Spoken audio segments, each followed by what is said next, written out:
Hello and welcome to the podcast Sunsets and Rainbows. I'm your host, Agnes Jensen, and this is the podcast where we talk about life, loss, faith, and motherhood, and some more things that are usually brushed under the rug. Hello, Kavita. Thank you so much for joining me today. Hi, Agnes. So good to see you after so long. Thank you. You too. For the audience, thank you so much for joining in for the new episode. If it's your first time listening, thank you for tuning in. And if you're back for another episode, welcome back. In this episode, we have a special guest, Kavita. And Kavita and I connected after the loss of my son, Elliot. And after sitting through the very first month of grief, I desperately looked for Indian women who have gone through baby loss, and that is due to the fact that I had two different support systems. We handled grief differently, and I Right. really wanted to find someone who I can culturally match and can understand what I'm going through. And then I started searching through the internet to find women who have gone through similar journeys.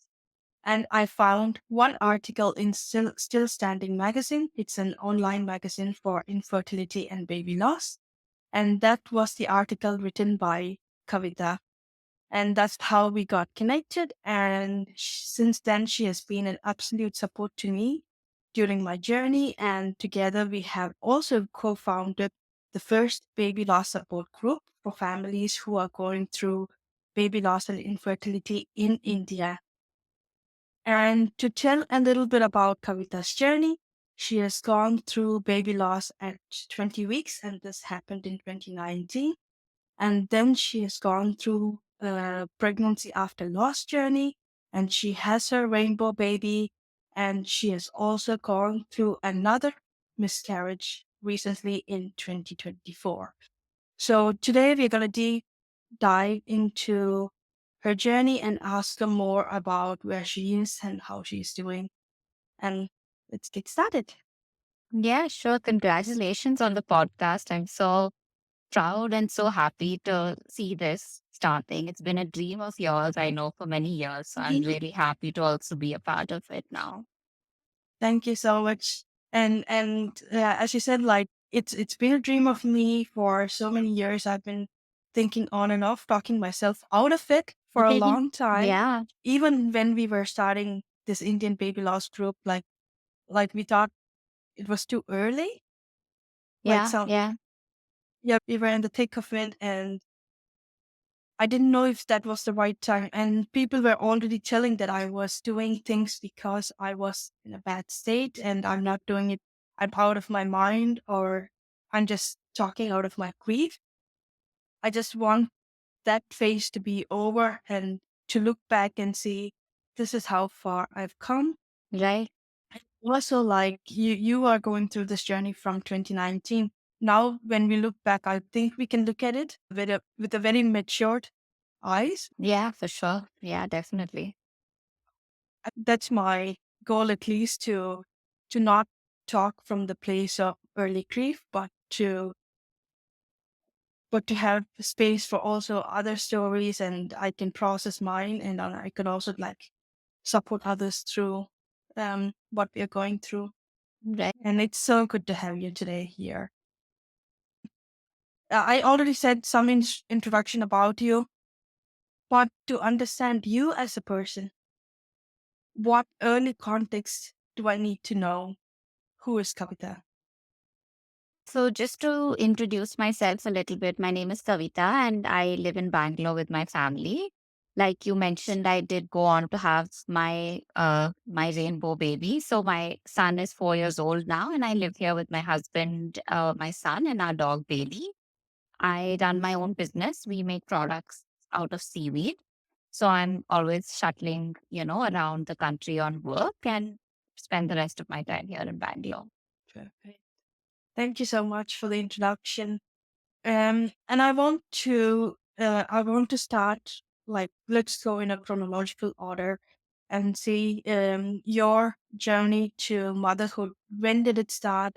How was the process? And can you tell a little bit about that to me. So my journey to motherhood, uh I think it started quite early on in our marriage, because I think we did get married kind of late. So fairly early on we realized that we do want to start a family, and I knew at the back of my mind that it wouldn't be something that would come very easily to me. Not for any other reason except that, I've always had fairly irregular periods. I just generally haven't had the best equation with my menstrual health. So I just felt that, this is going to be something that takes time. But I didn't realize how much time, back then as well. And we sort of, I don't think we were ever one of those couples who'll be like, oh, we'll just, we'll start trying. And after one drunken night, it's gonna happen for us. I think we knew that that was not going to be us for sure. But, we went in, met a doctor. They were like, okay, try for some time and then let's see where we are in 6 months or a year. Which at that point felt like, okay, I mean, what is a year? Like it should happen, right? Within a year. And then that kind of went on and nothing really progressed for us. At which point I think we were also more serious about wanting to become parents. And we went through this, started the road of infertility treatments. Um, I think fairly early on, I also decided that I didn't really want to do very invasive treatments. I just think that at that point, I mean, I also, I think I've been someone who's been quite ambivalent about parenthood. Back then, I wasn't one of those people who was, who always dreamt of pregnancy or motherhood or breastfeeding or some of these things. It was just that, yes, I want a child, and, I would love to have a larger family and I would love to grow my family, but I didn't really crave having a pregnancy, and, it was not something that I dreamt of. So I think we sort of decided that we'll try some treatment, but nothing very invasive. We were not looking to try IVF at that point. So we kind of got into it just with, I think, Clomid, a couple of Clomid cycles, and we said that this is what we're ready to do. And our doctor was willing to work with us on that. But I think, however small or however in non-invasive the fertility treatment is, it still just takes so much of your time and is so life consuming, because everything then, just goes around your cycles and your treatments and your follicle monitoring. And it was a really difficult year for us. I think, as we were still in the early years of our marriage, and this was really not something that we thought we would be doing at this stage, where our life was really it was just so consuming. Like you couldn't plan work travel because your follicles are looking good and then you have to wait for the trigger. And I just don't think people realize like how, really consuming this process can be. And even like, on vacations, like I remember thinking that, oh, we can't really go on this vacation because I'll have to go in for a shot, or I'll have to trigger it, or I'll have to go in for my monitoring. And it's really insane. So I think we did it for a few months. Then we decided that, we want to take a few months break. So all of this went on, I think, for a whole other year. And at the end of maybe, two, little over 2 years of trying, we found out that we were pregnant. And I really at that point thought that this is it. And the hard part of the journey is over. And now we can be elated and move on and, have this pregnancy. I was already, I think 33 years old at that point. And so I felt like I was in a good place. I feel like, people like doctors were still not calling me geriatric and, things like that. So I felt like this is a good time in my life and we're going to get through this. And I just don't think I ever for a minute expected that we would lose that pregnancy. I think I mean, I think everybody goes into a pregnancy hopeful. I don't think anybody ever, even if you know the statistics, right? Even if you know the statistics and even if you know people who've had losses, I don't think you ever go into it thinking that this isn't going to work. So we were cautious, but I think we were definitely more joyous than cautious. We told everybody fairly early on. I don't think I ever waited for the 12-week scan. We told our family, we told our close friends. And it was a fairly textbook pregnancy. I mean, I was quite healthy. Our 12-week scan went well. All our genetic testing went well. Our blood tests went well. All our markers were great. And because it wasn't a high risk pregnancy, the next scan I was to go for was my 20-week, the anatomy scan. So I was geared up for that. I used to meet my doctor, on and off in between, but things were just progressing very easily, very textbook. There was nothing out of the ordinary. And exactly at 20 weeks, it was actually the day before my anatomy scan. I woke up to a little spotting, which was again so little that my doctor assured me that I'm sure everything is okay. It's quite common in pregnancy. Like, why don't you come and get it checked out? And that's when, we we kind of went in, met the doctor very early in the morning, and she just checked me out and said, I'm sure everything is okay. Why don't you wait for the radiologist to come in, get a scan, and we'll take it from there. And that was the point when, we were, even then, I don't think it ever struck us that this could be a loss. I think at that point we thought that, okay, maybe I'll have to go on bed rest. I'll have to take some hormones, maybe add a progesterone supplement. I don't think it ever crossed our mind. We came back, we were still blissfully unaware, had breakfast, went back in to see the radiologist. And that's when we realized that's when he told us that I'm so sorry, but there's no heartbeat. And I think even in that moment, I was just shocked. And I even write this in my article, I didn't fully understand the finality of those words. I think even sitting there, I just kept thinking like, okay, so now what? Like, how are you going to make the baby's heart beat again? Because I just didn't think it was possible for something like this to happen. So, yeah, so that's, how we lost our first child. I really resonate with the part when you talked about even when the radiologist said the words, your baby's heart is not beating. I really, that part, that moment, it was the same. I can relive those moments with Elliot. They told me that he is dead, and they said that in Danish, an adult.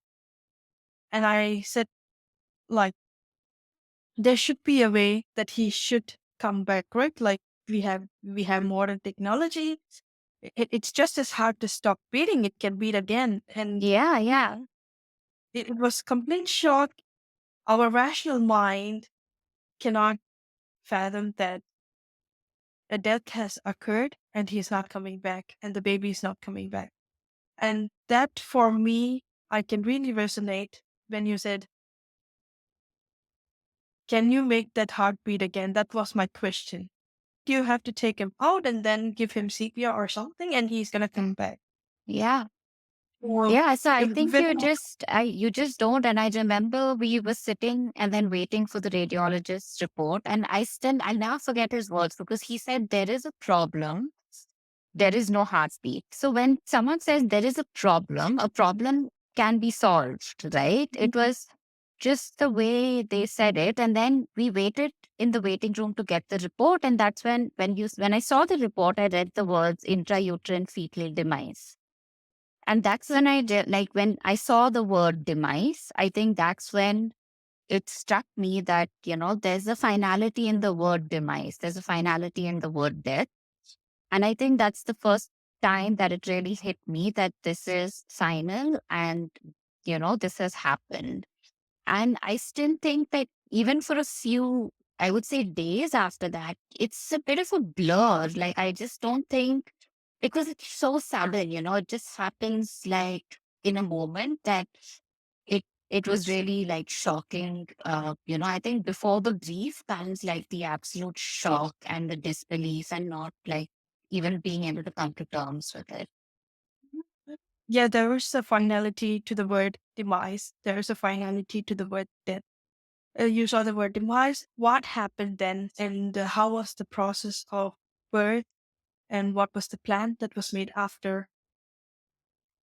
Yeah, so I think after that, we immediately went to see my doctor. And, in, I mean, to be honest, and I don't know if it's just an Indian thing or if it was, because I was still only in my second trimester, but it was not, nobody ever discussed it with me as a process of birth. Like, I like your question because you asked me, like, well, how was the process of birth? But that was not the conversation that I was having with medical professionals here. It was about, uh, so firstly, the medical terminology that is used here is an abortion.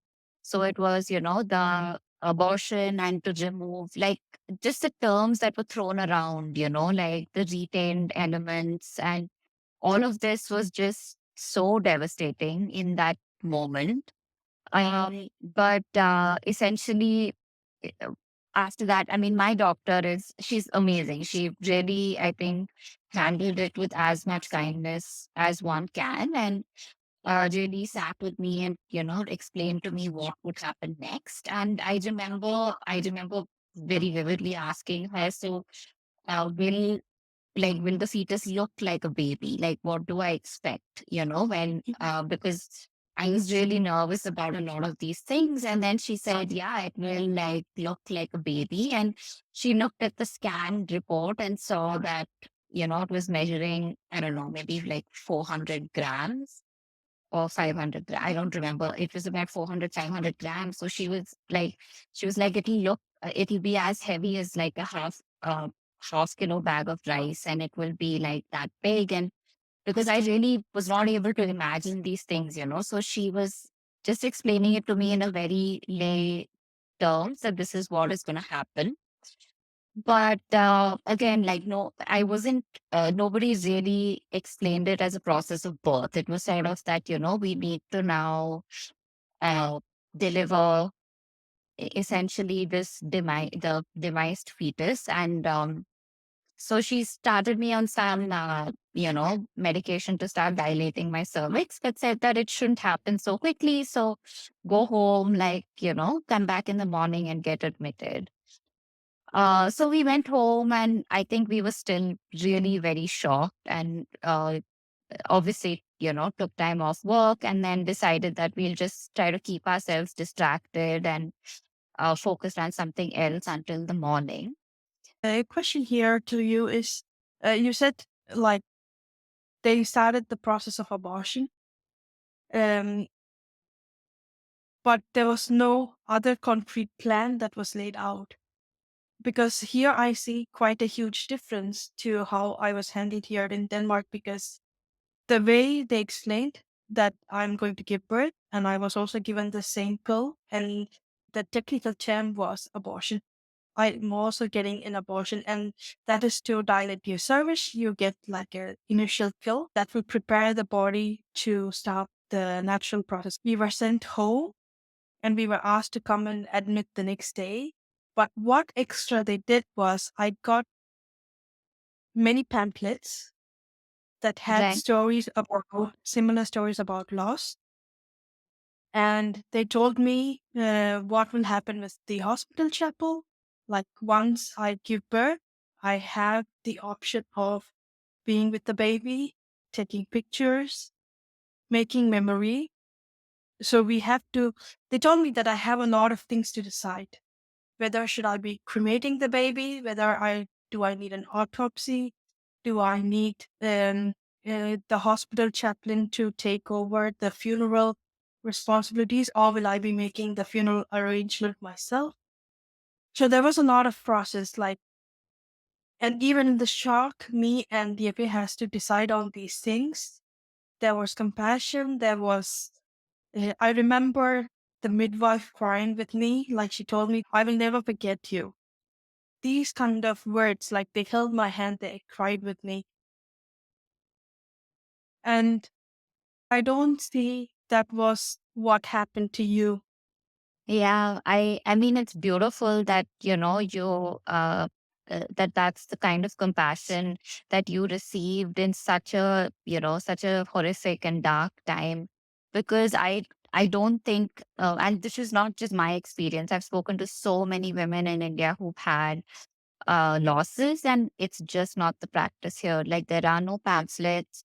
This process of creating memories also just it doesn't exist over here, and I think I also didn't know about this at all because I had never uh, uh, been a part of the lost community before. So I had never read stories of women in other countries and how they experience this process of birthing and creating memories.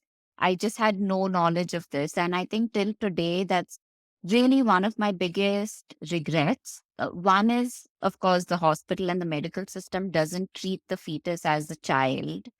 um, and I largely thought that was because I was still, under 24 weeks. But I think that is just the common practice, irrespective of the age of the baby or irrespective of the, time of your loss. And this, I really don't know if they even encourage you to see the baby afterwards to create memories. I think it's very common practice in India to just sort of not deal with grief, and in that way it you're acting like it's never happened, and that's the best way to deal with it. I think that's the age old like cultural things where people tell you that, okay, now don't think about it, now it's over, forget about it, it's in the past. So I know of people who've had later term losses and stillbirths, and their babies are just immediately taken away because even the nurses and the doctors and everybody in that system very culturally believe that, it's over. Now there's nothing you can do about it. Just forget about it. Don't dwell in this grief. Don't, and I think, it is still that very age old belief that this traumatic event of like, seeing your dead baby is seen here more as trauma than actually as a memory that parents want to preserve. Mhm. That is so true because and that is exactly the difference that I saw. And also, like in the aftermath of the loss, that's also like the very first time I came and spoke to you, and I was like, okay, I'm making memory with my child. And the very first word that the friends and family from India that told me was that give him back, like don't hold him for like you held him for a minute, like now it's give it to the doctors and then they'll take care of him. And I'm really glad that my loss happened here and I got to experience this part of how it actually helped me in the aftermath of loss, because those memories that I made, those pictures that I took, even as heartbreaking as it is, it helped me grieve. Yeah.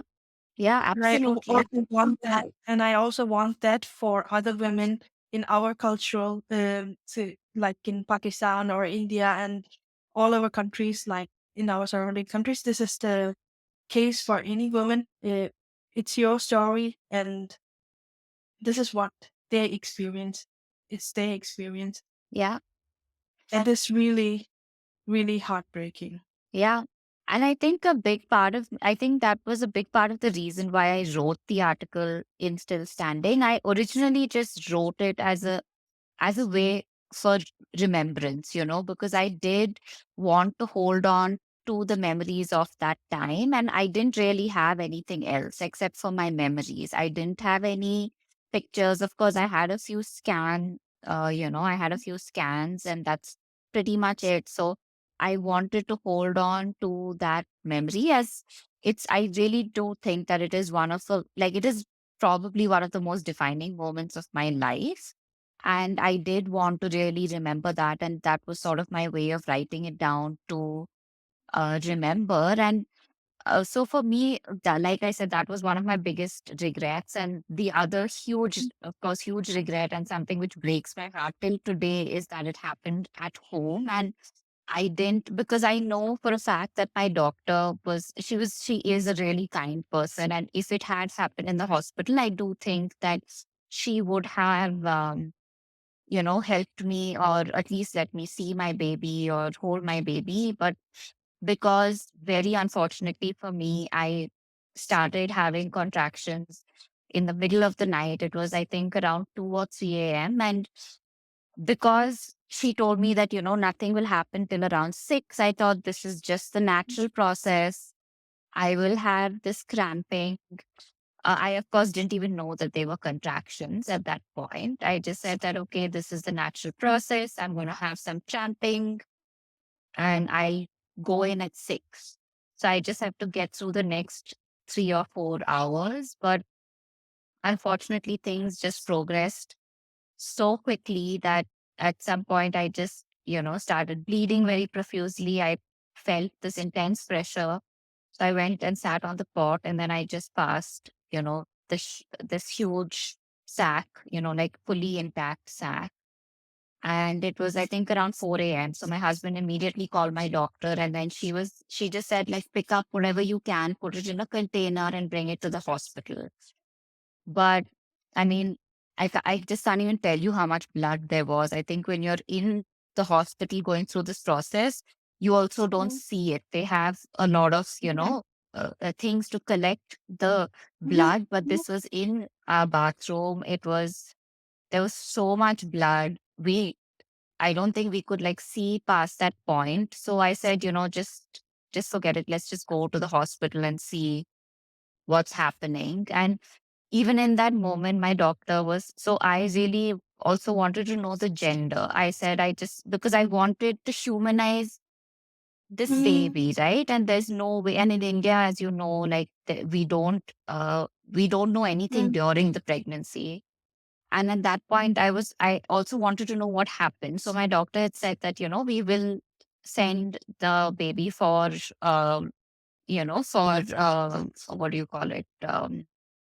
To check, Autopsy. an autopsy to check what happened. And at that point, I would know the gender if we saw the baby, but then we just couldn't. And then she told me, she said, I'm so sorry, but there's nothing left to send. Like there are just very small retained pieces of placenta, which we're not going to know anything from. And that's the point when it struck me. And then I remember asking her, like, so do you mean that my entire baby like passed in the toilet? And that, I think that was the moment when I really broke down. Like I was so devastated, so traumatized by everything that happened. And really, till today, that's really one of my biggest regrets. I really wish the previous day I said, no, no, like, let me be in the hospital, let me stay here. But I mean, I don't think that's the norm either. So I don't think, I don't blame my doctor. I don't think she gave me the wrong advice. I just think it was a very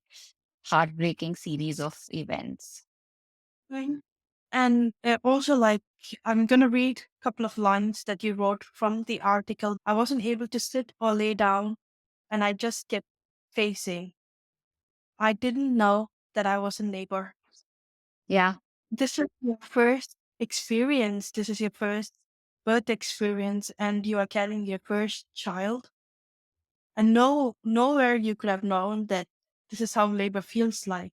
Yeah. Yeah. Reflect, Absolutely. uh, reflecting back on the experiences, how is that for you to that not knowing the fact that you are in labor? How is that? Can you put more words to it now than you did before?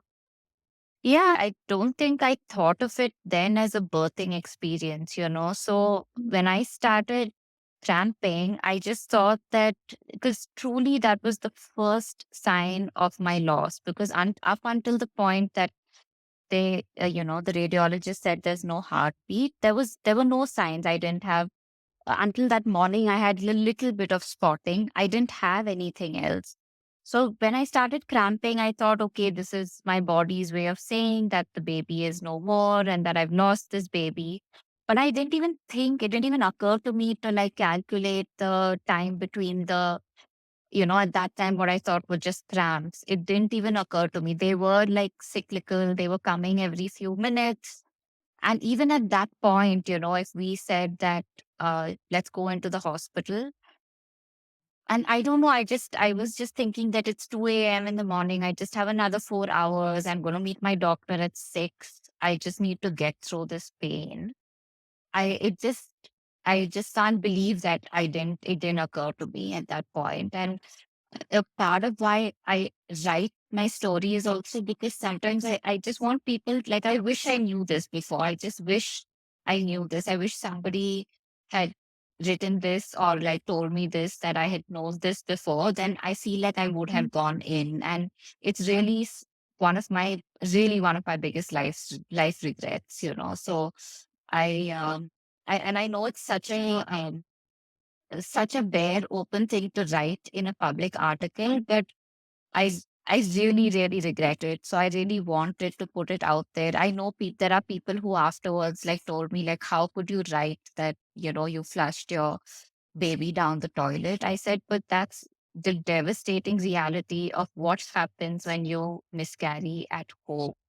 It has happened to Right. so many people, and you don't know any better. In that moment, you don't know. So if you want to prevent that, and even the trauma of it, of really seeing that much blood is really horrifying, to then like go to your car, get into your car, you're bleeding profusely, to walk into the hospital. All of that is extremely traumatic. So I I just wish more people would, know this, so that if they are ever in this unfortunate position, they can talk to their doctors about it, beforehand, and have a better game plan. I think you really, really put good words to what I wanted to also say, that all early losses, in your case, it was 20 weeks, and that's not early. But early losses before 12 weeks, everything that happens at home. Yeah, So, like you get a DNC after, but before that, all abortions happen. It happens at home, and it's bloody, and it's traumatic, and still people think. I think the very insensitive word that I heard from someone is, it's like a heavy period, period. right? Yeah, I was just going to say that that is such a myth. It is not like a heavy period. Like people equate even the cramping to like, oh, it's just like regular period cramps and it's just a little heavier than your period, but it is not. That is such a myth. Yeah, and I have experienced, and also like the physical contractions when it came in, and it's the same kind of contractions that I have at 36 weeks. You had at 20 weeks, and another woman is going to have at 12 weeks, and people still think it's heavy periods, or like you can just get over it just like that. And flushing your baby down the toilet, and you have mentioned that sentence for about 4 times in the same article, that I flushed my pomegranate sized baby down the toilet. And that is traumatic, and that is trauma. And people needs to understand, and people should be more empathetic towards the woman who is going through this experience. Absolutely. Absolutely. It is And very, very heartbreaking. and I really want to thank you for writing those lines, because as raw as it is, I think many women relate to that words. And and I have close people who has gone through early pregnancy losses, and they have told me it has nothing compared to you. And I would always say, I had all the experience. I had all. I get to hold him. I have a picture. I have a funeral. I have done all these things, all these steps to help me in the process of grief. What do you have? Do not compare yours with mine, because we cannot compare the stages of uh, pregnancy losses, because it is trauma for Absolutely. you, it is trauma for me in a very different way. Yeah, So, absolutely. And I think it's not just the loss is is one event, right? But it's Mhm. also everything that is leading up to that point. It is the hopes and the dreams. Like you, I mean, a couple doesn't, they don't think about the pregnancy or that baby only for those 8 weeks or 12 weeks that they've been pregnant, or however long, 4 weeks, 6 weeks. That is not the duration of it. You have been hoping for this baby, planning for this baby, in many cases, trying desperately for months, for years, even. Like in our case, it was almost 2.5 years. So it is all of those events and all of that time and your hopes and your dreams that has been put into this. It is not just that, oh, you were just pregnant for 4 weeks. It's not that, it's really isn't that simple. It was Aditya has been through this with you, the day's events. How was he taking it? What was his reaction? How is there? Do you remember any words that he said, or how he handled those days? Yeah, so I think for him, and I know that we've spoken about it so much, like he and I after that, but I do really believe that the first time that we had a loss for him, he was so much more concerned about me in that moment, and even for the months after that, I think it was devastating for him to see how devastated I was. Um, I mean, of course, it was his dream as well to build our family, but I don't think at that point he grieved the loss as much as he grieved my grief, to be very honest. But as you mentioned, we did have another recent loss. And this time around, I think he was far more devastated. And when I asked him why, it hurt him so much more. He said that, because now I know what I'm losing. I feel like as a father, and I already have a child, and now I don't know what it is, but I do think for a lot of men, their paternal instincts. I mean, actually, I should not generalize. That's not true. I know different men feel that differently, but for him as a specific individual, he really felt it after our son was born.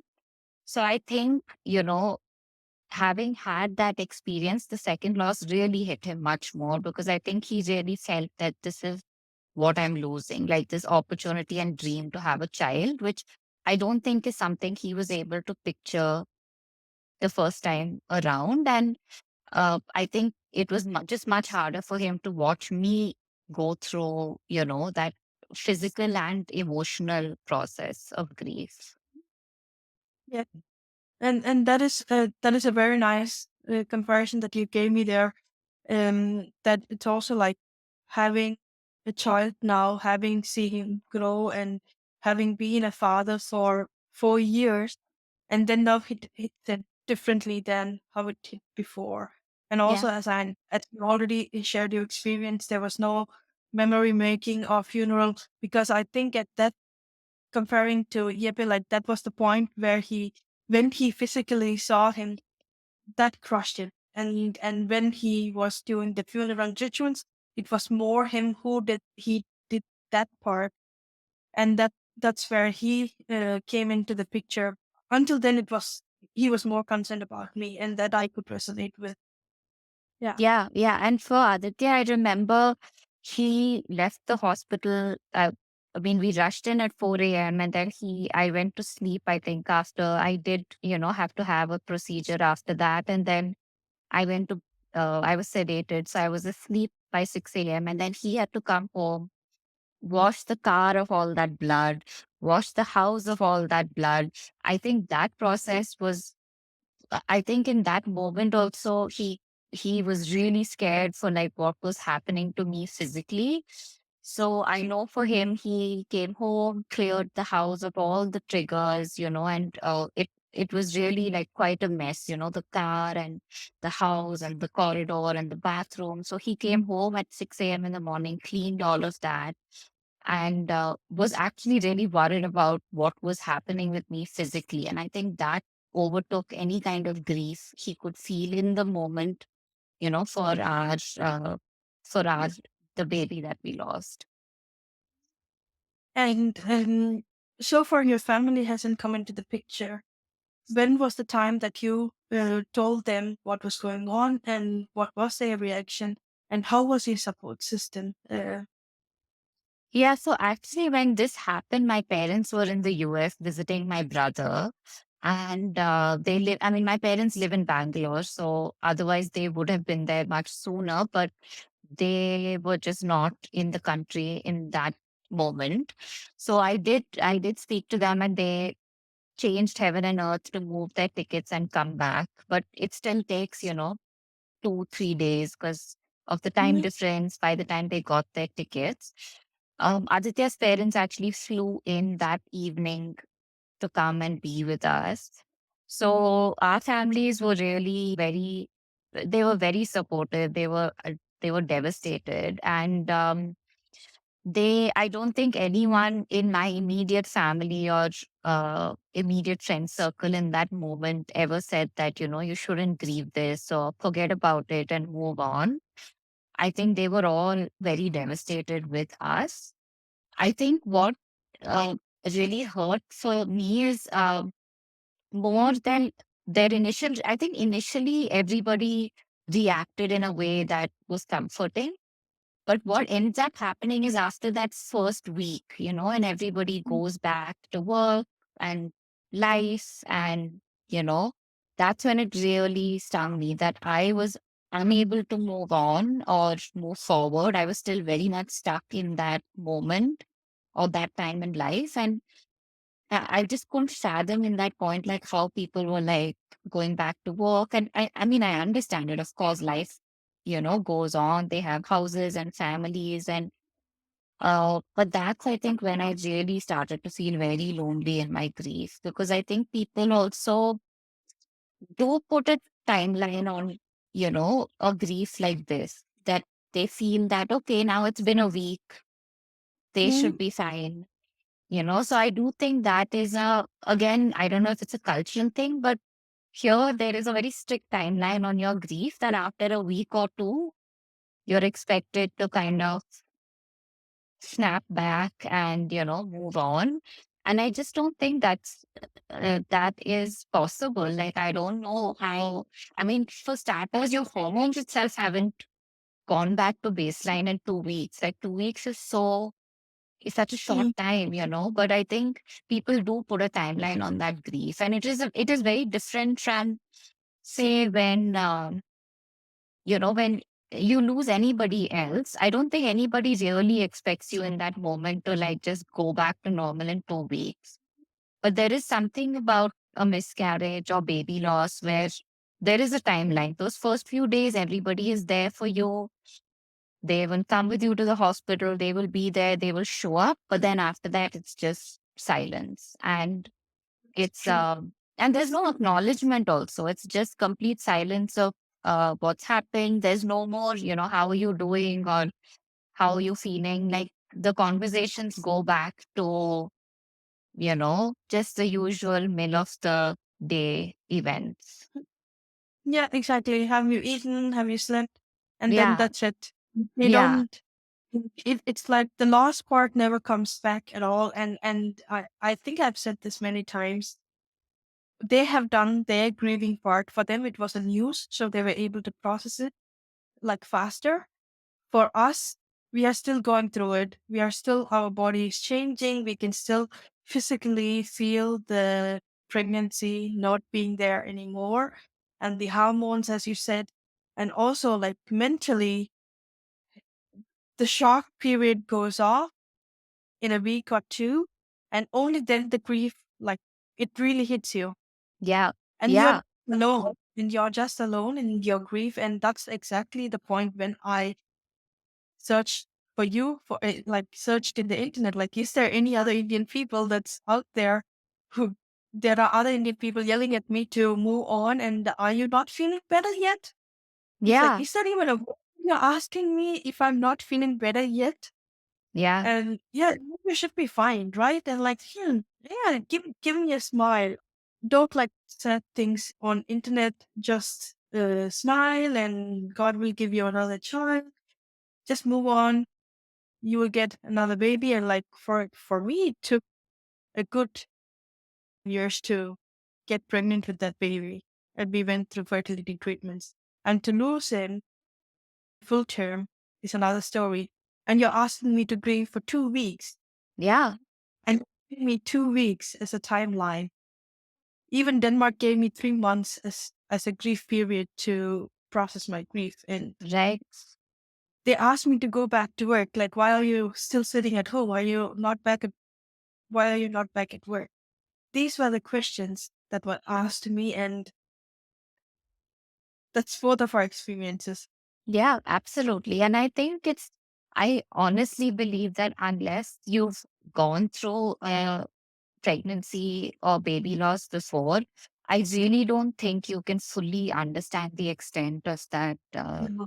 grief, So I am now today, like you said, 4 years from the event, we are a little wiser. So today I can understand that. And I know, the reason why I say this, this has actually changed me as a person is I have become so much better in accepting and empathizing with other people's grief, whatever it may be. It doesn't have to be only, grief around loss, because I really do understand now how that silence period after that initial 2 weeks, that's when it really becomes lonely, and so even today, I have friends who've, for example, lost a parent. And even if I meet them, a year later, I'll always ask them, like, how are you doing? Because there is really no timeline, for some of these things. And you can grieve it for many, many, many years after that also. Exactly. Yeah.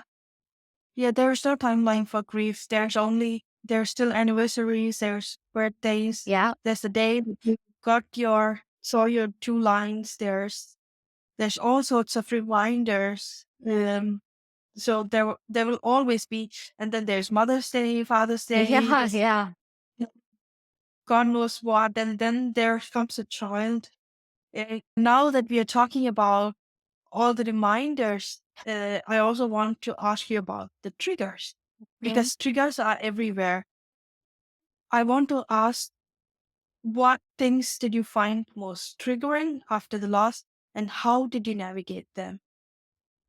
So I am actually someone who really I hold a lot of value to objects and things. And that's how I form my memories, with smells and places and events that happen around that time. Like so much of my memory is based on a lot of these things that for me, I have so many triggers. Everything really triggers me. So there are, for example, till today, I can't go past that the center where I had got the last scan done, where the radiologist sits. There were these two scanning places there where I used to go get scans. I still can't drive past that road. I've never gone back there for a scan. I could never go back. I mean, uh, also, the radiologist was not the nicest person in the way he Mhm. delivered the news to me, because I remember he asked me before saying anything, he asked me, he's like, so have you traveled recently? And I had just come back from a work trip. And then he said, okay, have you been like doing excessive exercise? So I said, I mean, nothing excessive, but I was continuing to exercise during my pregnancy. So because he asked me all these questions, that really stuck with me, for like many months after that. I was like, is it because I traveled? Is it because I exercised? Is it because I carried something heavy? Is it because, like, he had asked me a series of questions. And then when I met my doctor, she herself was so angry with this radiologist because she said none of these things could have led to this outcome.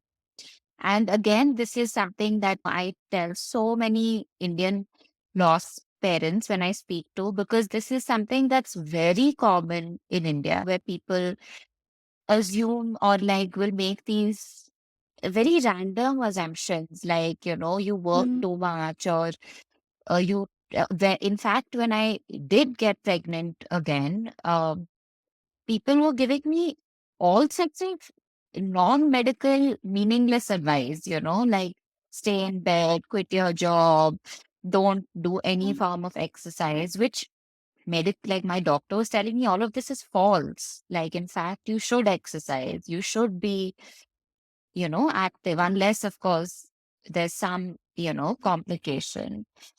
So definitely for me, the radiologist, the scanning centers, those were big triggers. And sadly, my bathroom, I couldn't use my bathroom for many months after that. I would use our guest bedroom bathroom instead. So I did have a lot of mostly places, like places where we received the bad news, or I because it was the middle of the night. My doctor had actually asked me to meet her at a hospital that was very close to our house, which is not her regular clinic. So I don't think I'll ever go back to that hospital. But there were just a lot of triggers, because even in the hospital, like, one of the things you were saying was how your healthcare professionals were so compassionate. And I read that, in other countries, you do have bereavement wards.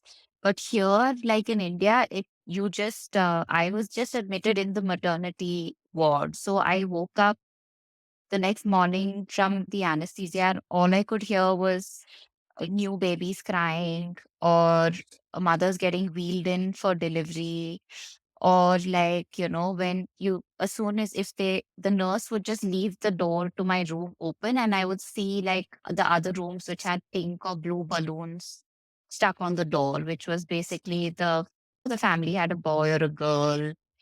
um or like you see newborns, and you hear them cry, and it is really, really one of the hardest places to be in, when you're so raw, when it is just such a recent and raw event. So much so that I just asked my doctor, I was like, please just discharge me as soon as possible. I will come back and pay whatever bills I have to pay, like, or my husband will stay here and do this, but I cannot be in a maternity ward. Like, this is just cruel. Um, so I'll never go back to that hospital. I just think it was just in such poor taste how everything was handled. So for me, a lot of my triggers are like places, or to some extent even months, because I remember, the months that it happened, or where I was, or the last work trip I did before. Uh, just things like that. But I really am someone who holds on to these memories. So a lot of these things just bring me back to that time and really do trigger me. And what do you do in those moments of triggers? And how do you get through them? Do you have, if you want to give an advice to This someone who's is going through that?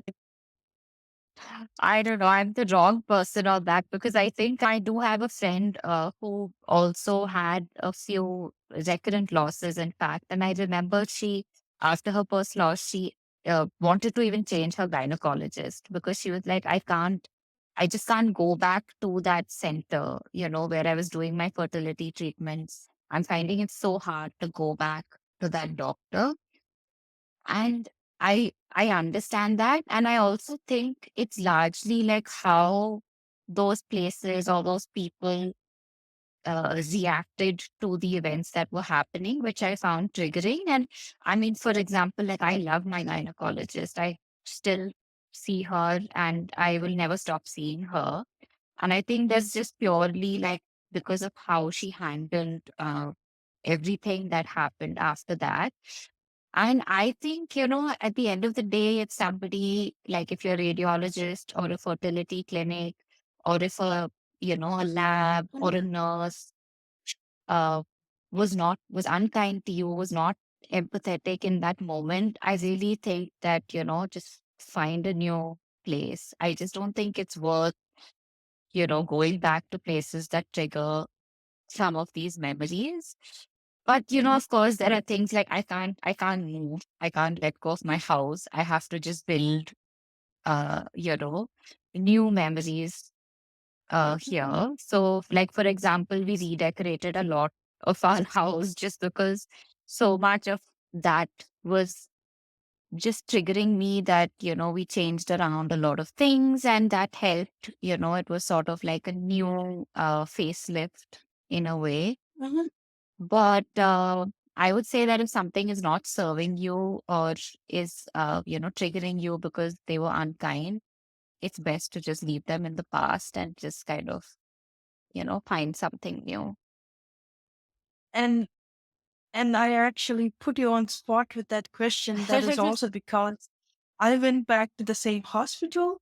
I was in the same, not in the same scanning rooms, but it is the same hospital that I gave birth to Luna. And I went to the same fertility clinic again. And all the times, and triggers were there, but I was able to move past the trigger and put a positive association with those places because of the fact how people reacted. Yeah. And that is actually the point that you also brought is I look back at the moment where I received kindness. I look back how I was handled, and I still can't handle one of the nurses that was in the routine checkup that actually missed the part when Elliot was in a dangerous state. She guessed something. Immediately, she should have escalated me to another doctor or anything. But that nurse, I haven't able to talk to her again. There was one association when we were able to talk to her, and she stepped on my toes again, and I really snapped at her. And that I can associate with. It really matters how the medical system handles you. It really matters how people approach what people say to us and how people treat us during this difficult time, because that helps us work through some of these triggers. Right. Right. Absolutely. I think if you've received kindness and had some positive experiences, it's, Yeah. so much easier to move past it. But if there are certain places or people who Mhm. just, were not able to handle you or give you any kind of kindness in that moment, I just think it's a trigger that is very difficult to, move on from. Yeah, yeah, I really agree.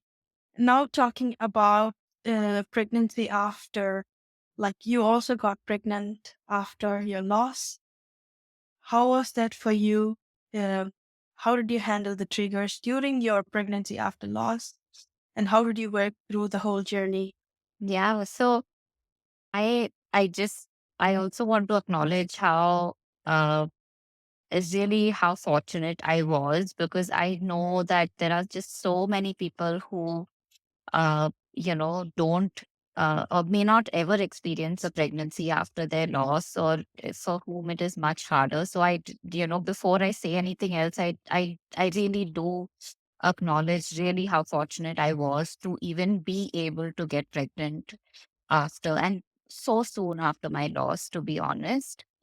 But it was really hard for me. It was, I was, so we got pregnant almost just in the very fourth month after our loss, and which I'm so grateful for. Was it spontaneous pregnancy? It was a spontaneous pregnancy, and we didn't need because at that point we had actually decided that we were not going to try for another pregnancy because I just could not imagine going through another 2.5 years. And we really didn't enjoy, I mean, nobody enjoys fertility treatments. And Mhm. I just didn't want our life to get consumed by that. So we had actually decided not to take this path anymore. Um, but very like luckily and to our great surprise, we did have a spontaneous pregnancy. And because it was also so soon after my loss, it was really like there were just a lot of emotions. Um, and I definitely think that once you've had a loss, you can never go back into another pregnancy with that same like sort of blissful, um, that hopeful energy that you have in your first pregnancy. I just don't think it's possible for it to happen. We were definitely happy, of course, we were overjoyed, but I don't think, I really don't think I breathed a sigh of relief until the day that my son was actually born.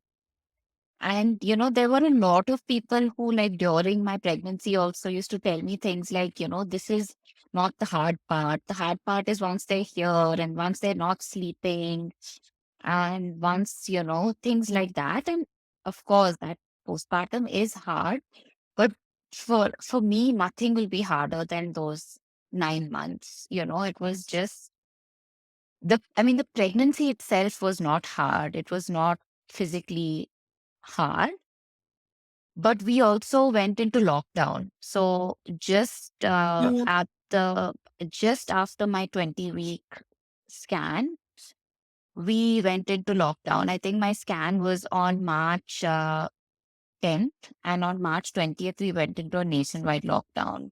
So I didn't have any scans after that until the very end, when because this it was a very strict lockdown at that point, and we pregnancy, of course, was not considered essential medical need until like your 36 plus weeks and you're ready to deliver when it becomes essential. So things like scanning centers were closed, and those things were just not essential medical services. So that added a whole new layer of like anxiety because we really didn't know what was happening. And thankfully, I think the only blessing in disguise is I wanted at that point to be very private and quiet about the pregnancy. So we were able to do that because we were locked down and we didn't have to go out. But I would say that it was a really, and I think you know as well that we had a lot of scares, not in terms of the pregnancy itself, but a lot of scans early on told us that there would be something wrong, genetically. But we had some markers come back for chromosomal abnormalities. Then we did further genetic testing. So we had a lot of markers that came up in several of our scans. So that also added a layer of complexity that, the baby was going to be potentially have a chromosomal defect at birth. So overall, it was a very like very highly anxious time. And I know that a lot of people say that once you reach the point of your loss and once you cross that point, it gets easier.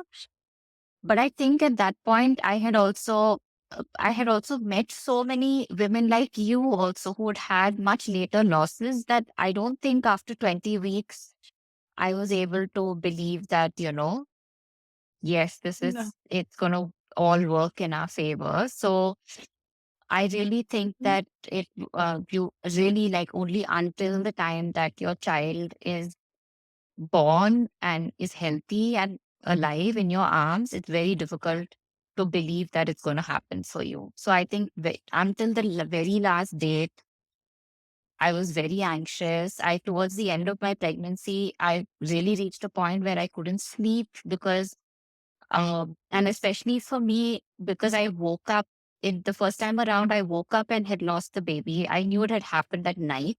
So nights were like Mm, a very anxious time for me, especially because then you don't know if the baby's moving. You can't count cake, you can't do any of those things if you're asleep.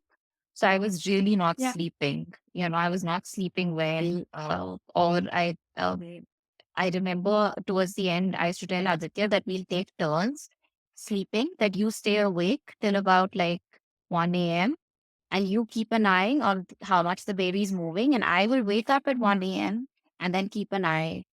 I was really that anxious. So because I really believed that, if something happens, and I immediately go into the hospital, I can save the baby if anything goes wrong.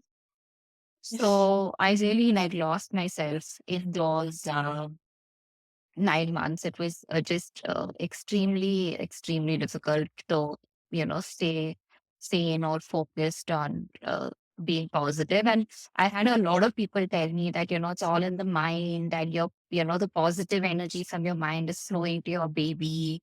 And if you are so stressed, your baby is more stressed. But, honestly, I mean, my child is he's the most happy go lucky, cheerful people. He's not anxious.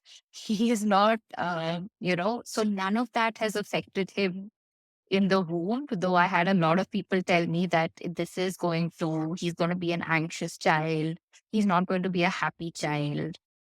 So then I would feel guilty about, feeling anxious. I would be like, oh gosh, my feelings are affecting, you know, my child.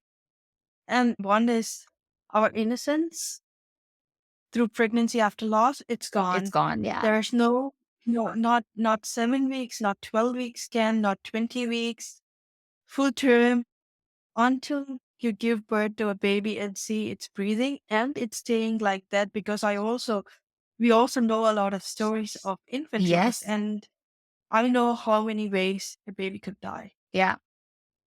and I can't take that out of my head. And and and and this is also like something that some of my uh, close people, they didn't really like, that I was like associating myself with other people's grief and hearing their stories, because I was doing like so much harm. And especially when I said some of them that I was actually anxious, that when people asked, "Oh, how are you?" I'm feeling excited for this baby, and I'm like, no, I'm not. And people didn't really know that I actually lost the first baby, because it was also during the pandemic that we did. And when we went back and I was pregnant, we were going back into the society. So people at work saw me pregnant again. Oh, this is your second. Oh, great. Your big child must be really happy. Like, how is that going? And I'm like, he's not there anymore. So I have to, still, I haven't told people that we have lost the first one, Yeah. because that's a meeting. And going into like pregnancy after loss, those 9 months, people like, yeah, positive thoughts, keep your energy up. Once that has happened, it won't happen again. Yeah. Lightning doesn't strike Strike twice. twice. This was, have you heard that? Like, did people tell you the same? Yeah, Uh, of course, this, of course, of course. Everyone told me that, but I mean, for me, I really feel that having gone through fertility treatments, lightning already struck twice by, you know, me losing that pregnancy and that child, because I really honestly at that point thought the worst is over. Like, how much harder can this get? Like, I've gone through this. It's not supposed to be this difficult. Like, I know so many people who just like, get pregnant. And so I really already believe that lightning did strike twice. And like, people say, like, they say so many, there are so many of these things, that once you've, uh, like, really, I know people, I have so many friends now who've gone through recurrent losses also. And people will say that, the statistics of it happening are like so slim. But I now know everybody in that statistic. Like, we are those um, 1%. We are those, 0.5% of it. So I don't believe in that anymore. I don't believe in this, lightning. And I do feel bad that I've become so much more cynical about now everything, like I never think that I'm never going to be one of those people anymore about anything. Like, I believe that anything can happen. So I do feel in some way it's the innocence of, pregnancy also has lost, but just generally that innocence I feel like has been lost after that. I do think I've become generally more cynical about, life, which is sad, but mhm. it's I mean, how it is. I, I don't think it's being cynical. I think we are being more practical. Yeah, more realistic. I For me, more realistic, more rational. I do think, like, I know that I'm not afraid to look at the dark side of life. Yeah, I know just because I'm a good person that bad things won't happen to me. If and I know, like, a lot of my core beliefs actually changed after loss, because I'm not that person anymore. Before loss, that innocence, everything is stripped out of me, and I know this is part of life. And I know not only me, not only you, many after will go through the same. No matter how much technology we get, how much medically advanced we are, it's still gonna happen, and still are gonna we're gonna need the support system. And that's also why you and I are, like, being more vocal about it and building a community of support. yeah, And I know for the fact there are something that are preventable. We can take measures, but it's still gonna happen. And right, I'm not closing my eyes and ears to the possibility that losses do happen, right, especially right. baby. And I think it's like you said, right? It's so out of your control. There really is nothing that you can do to prevent it or change the outcome. And that's the really scary part. I think also, for someone like me, I'm such a type A planner that, I want to control everything that happens in my life, that this was something that is just so out of your control that whatever you do. So even in my pregnancy after loss, I used to ask my doctor, like, what can I do to prevent this outcome? And she just said, there's nothing. Like, there really is nothing. You can be the healthiest person with the healthiest eggs and, taking all of your supplements, and it's not going to change the outcome at all. Yeah, we can of course be aware of the fact we can count kicks, but Yeah, there's only so much, and then there's always this limit, right, and at the end we are not in control. right. Yeah, that was also the biggest change, like, biggest change in my core beliefs that I had, that I don't have control over it. Yeah. So is there anything else that helped you, like, ground, or was there any element in your support system that made you gave you a bit of comfort in your pregnancy after loss? I think, I mean, definitely my doctor was very comforting, but I also think just small things like I know that she used to tell me that I have it's also, in COVID, like during lockdown, you're just like locked up in the house and stuck with your own thoughts, um, through the day, which was also really hard. Like, yes, I was working, but not as many hours as I would be otherwise. So I didn't have that much to keep me distracted also. And I think also that's also why I wasn't like sleeping that much. I just wasn't that tired. At the end of the Mhm, day, you're not going out, you're not going to work. So I remember she told me that whatever happens, you have to walk at least like for an hour a mhm, day, twice a day, half an hour, both times. You have to get out. And she told me that you have to sit in the sun, like get vitamin D, sit in the sun in daylight, because these things really help, just sitting out in nature in like a beautiful day in the sun really helps your sort of mental state. And to give up this notion of like, I mean, these are like some things that my therapist also told me because I really needed help dealing with the anxiety. But to give up some notion of control, like at some point in life, you have to also just accept that you don't have control. You cannot control the outcome. And this sort of anticipatory anxiety, where you're anticipating the worst case scenario is just not helpful. So, like some of these things help, like definitely like going out in nature, sitting in the sun, all of this, for 30 minutes a day, and to really accept that I don't have control over the situation. So I need to focus on what I can and have control over what I can, and the rest is I I mean, I just don't have control over it and I have to let it go.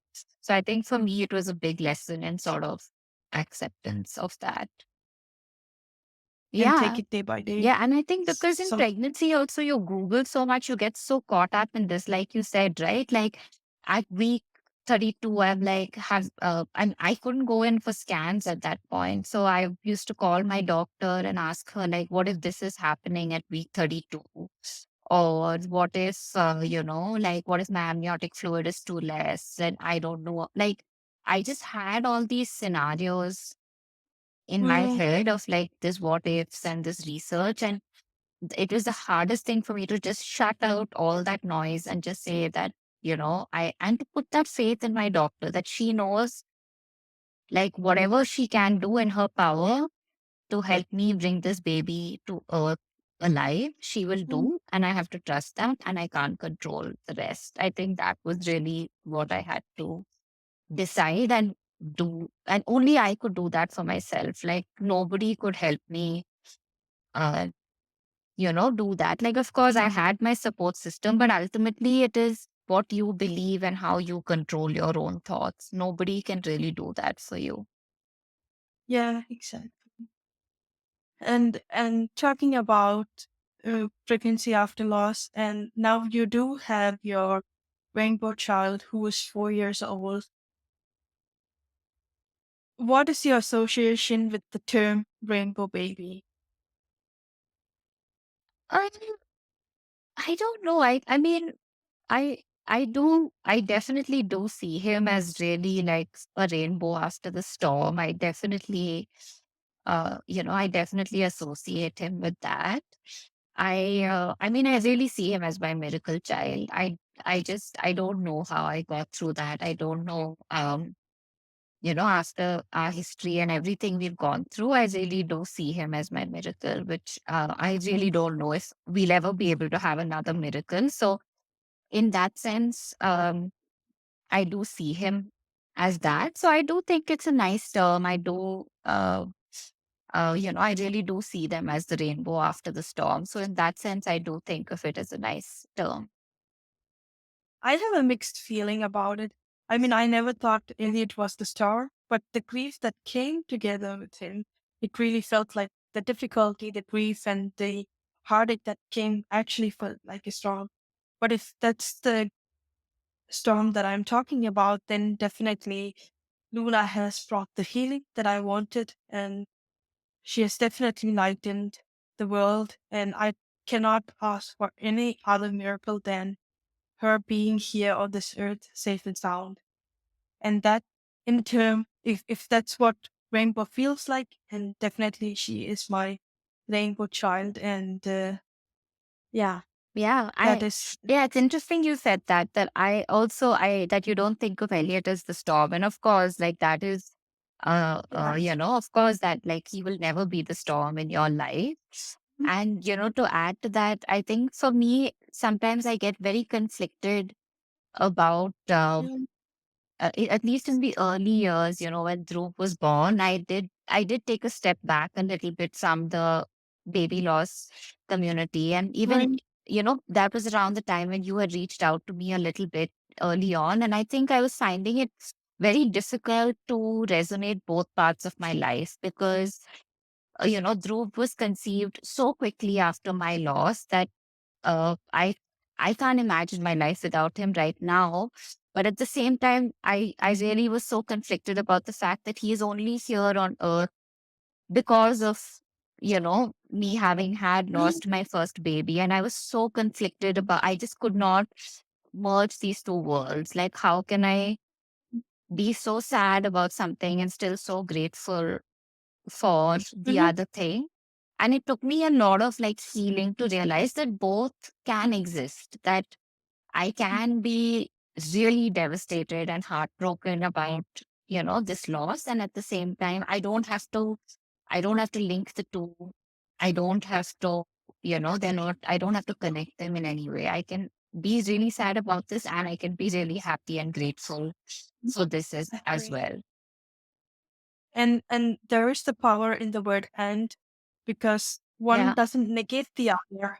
Like it both can exist at the same time. And I really totally resonate with that, because grief and joy, it went hand in hand when I was going through pregnancy after loss. I was grieving, but I was grateful for the miracle that I received. I Yeah. was sad, I was anxious, but again I was happy and I was excited, partially excited for, and without any its loss, Luna wouldn't be here, because we wouldn't plan the pregnancy so close after. We would have not gone through the process again. So there will be, of course, like Luna was a possibility because of the loss. Yeah. Yeah. And that is Absolutely. conflict. That is a big conflict thought to wrap your head around.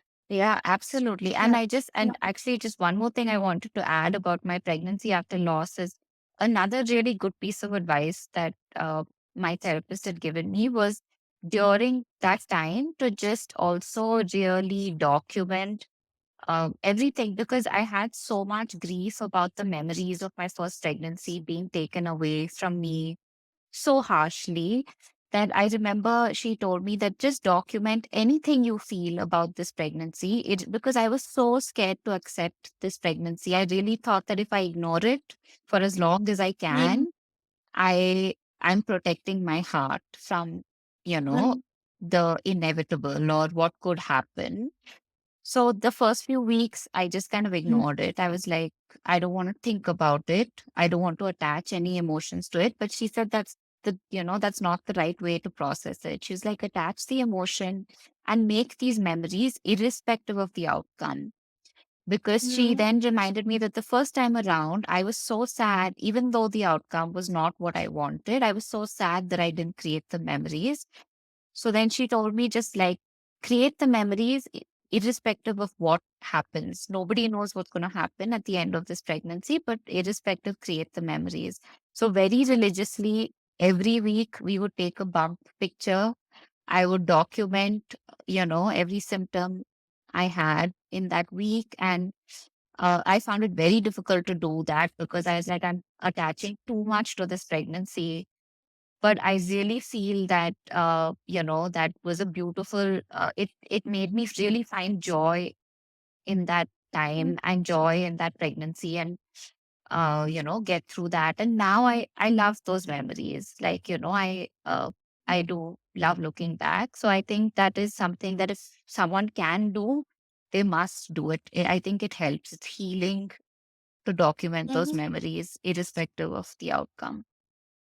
Yeah. I'm I'm I'm also really glad that you actually gave me that advice when I was going through pregnancy after loss. And before that, I think I remember I told you, like, I brought a journal, but I was not able to write any lines in it. It's still empty, staring at me. I don't know what to do. I haven't taken a bump picture at that time. And when I told you this, and you were like, do Yeah. it, no matter what happens, do it anyways.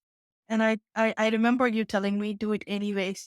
And I was like, okay, I'm going to push myself. Those bump pictures doesn't look really happy, but in the end, it became happier and happier. But there was no official photo shoot until the end. And I'm really glad my friend, she took me for a walk. She brought the camera with her, and she took me for a walk. It just a walk turned into an official kind of photo shoot. Yeah. And Yefe is not there in those photos. And other friend of mine was also pregnant with me, and that really helped. Also, like, I was able to share with her, she's the most empathetic person on the earth, and you, her, and having that support system also like really helped me. And I'm really happy for the advice that Yeah. I got. Just one picture, write something on the journal Yeah. anyways. And you said you were not even using like journal, you were just taking notes on your phone on the On app. Google Keep. I Yeah. just took notes on Google Keep, which I'm still now 4 years later trying to put it in a journal so that I can keep it. But I still have those notes. Yeah. And that's exactly what also like pushed me. And I remember my friend like, okay, we're gonna go for shopping. And the very first time it was with her, like after I knew the gender, then I brought this cloth because she also had a girl. So we were both there this is something we're gonna do it together. When did you do the nesting and everything? Because I couldn't do it until later, much later. So we didn't actually nest at all. I mean, one is we couldn't because of the lockdown, nothing was available. So, literally, the day that I got admitted, I went in at like 38 weeks to get admitted Mhm, for my delivery.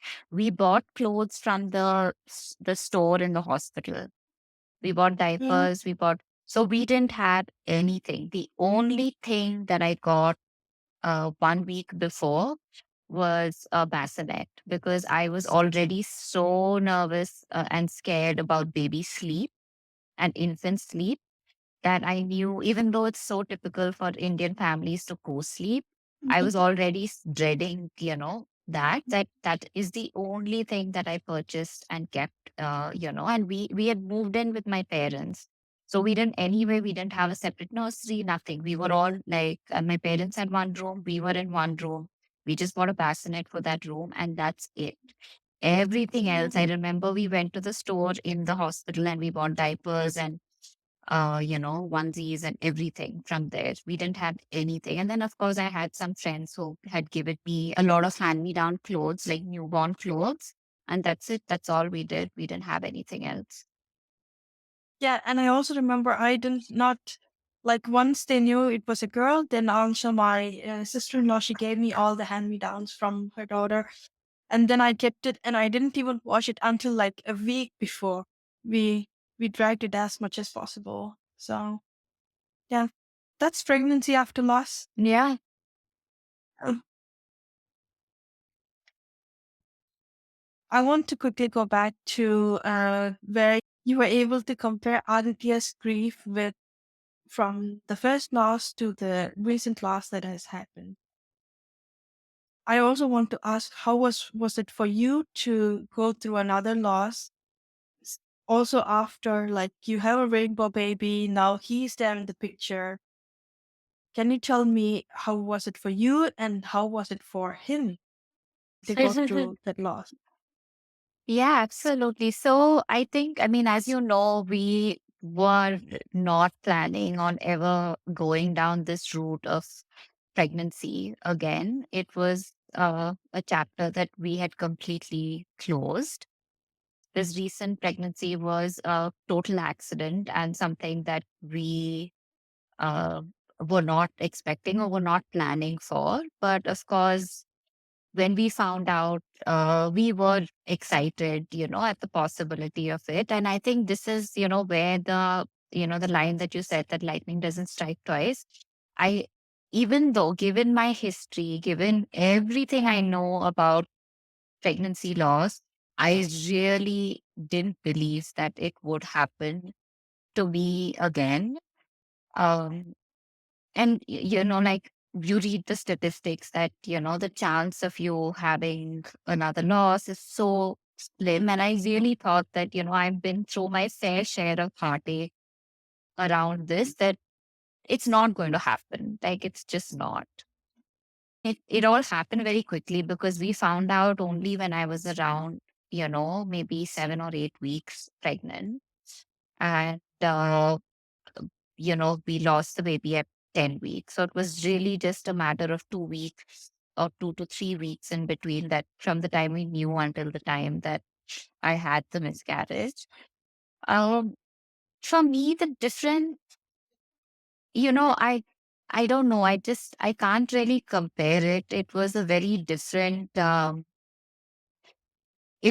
I mean, for one, I was just in a different time in my life. I was not I do definitely think, and I don't mean to say this to diminish anybody's loss, but I do definitely think like infertility and loss is a very different ball game. Like when you're dealing with that, and I don't know, whatever said and done, like having a living child, it does soften the blow a little bit, because at the end of the day, I can still, open up my phone and look at a picture of what's waiting for me at home. And it really does. And I'm not saying this in any way to diminish anybody who's going through.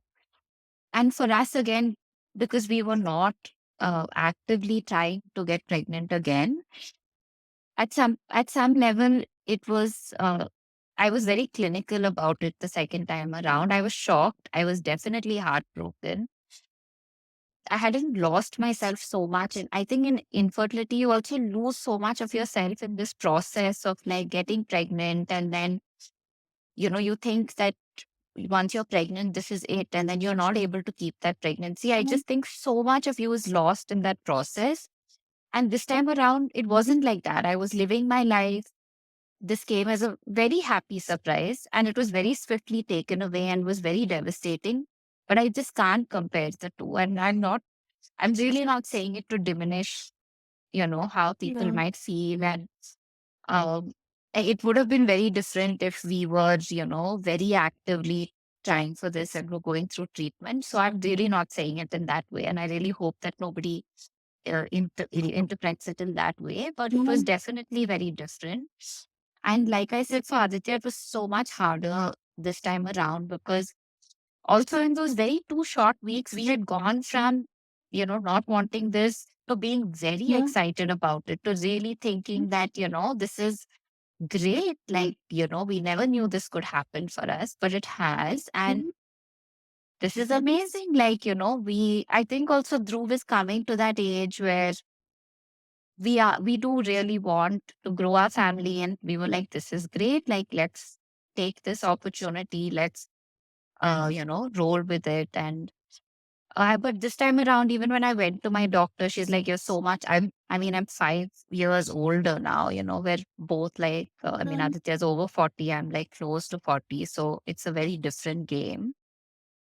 Mhm. So I just think it was very different. I can't compare the two.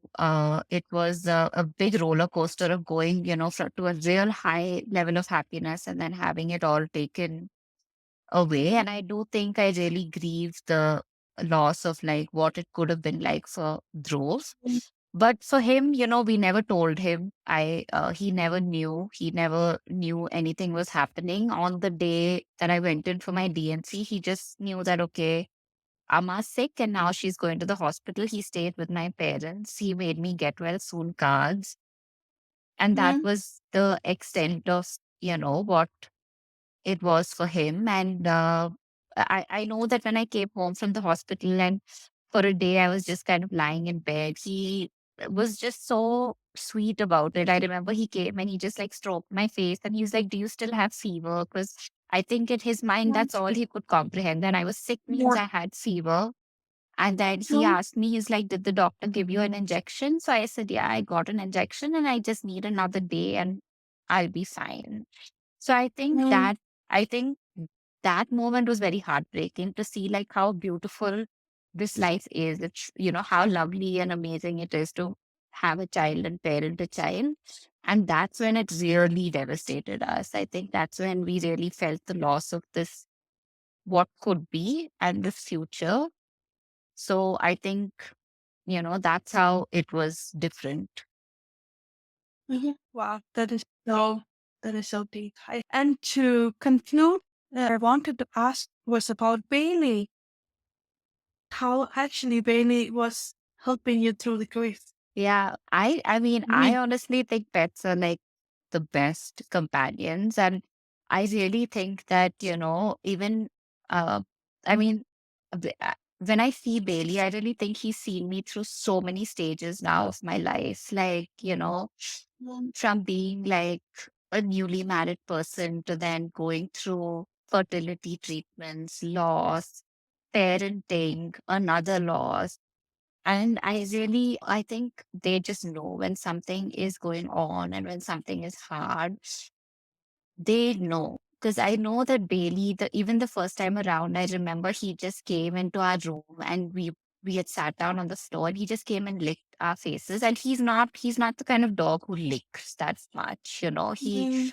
kind of like lets you pet him and hug on him and that's it. And then he's off. And I really feel they can sense it and they know. And I know that after my first loss, I really poured myself into parenting this dog. Like he gave me, he really like cured. parts of me that I didn't even know, like realize needed curing. And just to be maternal with him was healing for me, to just pour my heart and soul into what's going on with him and his food and his vet visits. It really helped, So, I think a lot of people, I think pets are very healing. And I know people who've gone through losses and then, sort of built their family with pets in that Mm-hmm. process of also like waiting to get pregnant again. And I honestly don't see anything wrong in it. I think really pets are like the most beautiful healing creatures ever. And I also remember, like, we planned to get either a dog, like we were going through fertility treatments, either we get pregnant, or if I don't get pregnant, I'm getting a dog. That was the Yeah. two options that are. But actually, then we actually got pregnant with Elliot. But after we lost him, we went back so quickly. I remember it even felt like that I was deceiving Elliot a little. But I went back to this. I want something to take care of. And we brought Barney into our home. He was our motivation to get out of the couch and like to move and to take care of him. And he came with so much love that I don't even think I can put words to it. He was so healing to he was a good distraction, and he healed our heart so much, and he knows everything that we are going through. Even though we were taking fertility treatments, I didn't really know if that would work or something. But he was there, like he knew that I was pregnant, like something changed. He never really comes to me, but he was always around me at that time.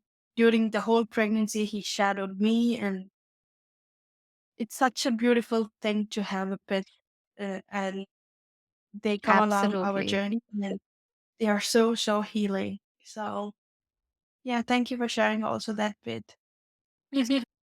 And I just want to thank you. Thank you for your time. Thank you for joining today with me and having this deep conversation. And thank you so much for shedding so much light on what happens in India culturally. And I'm so glad that I'm doing this baby loss community support group with you. And you have been the most kind and compassionate friend and person that I met on this journey. And I'm really, really glad that you wrote that article. Because if not for those raw words, I don't think we would have met. Yeah, Uh, I agree, and I think I'm so glad that I met you, and I'm so glad that we become friends. After, since that time, and like I was saying to you earlier, like I don't think I've relived so many parts of what we spoke about today in a long time. So this has been very cathartic for me today to just go over all of this, after a long time. So thank you for this conversation, and thank you for letting me speak and go on about it. But I really yes, enjoyed reliving some of these memories today. I should be the one thanking you for saying yes to this. And even after like 4 or 5 years, looking back on the whole journey and looking at a bigger picture than one small event, I think it's really going to help a lot of people who are in either early in their loss or in their pregnancy after loss, or if they're going through another recurrent loss. I think so many parts of your journey that people can relate to. And I'm really, really glad that you are part of this episode and brought all those information to light. So thank you. Thank you.